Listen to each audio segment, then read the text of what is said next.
نظم دی د ښځو په جګړو باندې چې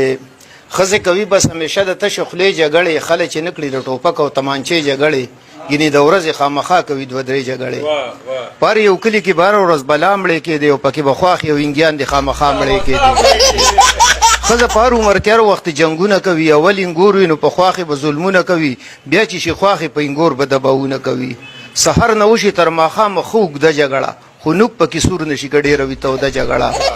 اول جګړه کې یو بل ته پیغورونه وشو بیا پکې وروسته د کنځلو ګزارونه وشو خدای پاک بس خیر کو د خیرو پکې پیرونه وشو د ښځو جنګ کې د سړو جنګ کې خپې لاسونه څه ناسه خوږېږي د ښځو جنګ کې هر ځای بچ وي خو مازغه خوږېږي بیا به ګورېږي لوپټه باندې سر تړلي بالټې مخ ته ټول ورځ تر مازدیګر تړلي د شین کاغذ ګولۍ پلو پورې اکثر تړلي هغه چې وخوري لږ ارام وشي د مشي لږه سبا له بیا بلې جګړې ته تازه شي لږه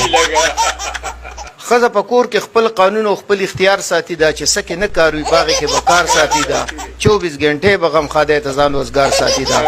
د اعلان غږ سره د کوره یو ساعت کې وځي یوې چپړ او بلې بوټ وي په عبت کې وځي ښځه د خپلو خپلوانو ډېر عزت په ساتي خو د خاوند د رشتهدارو نه نفرت په ساتي زړه شي مړه شي خو بس دغه یو عادت په ساتي دا بعضې ښځې خو بیخي د خاوند کور وخوري چې څه مونځي نو سلامت په پلار او مور وخوري او په قربانۍ کې به اختیار ساتي په غوښه باندې د غټ خانک نه خپې راتاو به کي په مخه باندې چې چا له څه لیږي نو ځي د دې په خوښه باندې خپلو کره به د پستې غوښې پنډو کې لیږي د خاوند خپلو له به وازګې او تشه ډوکې لیږي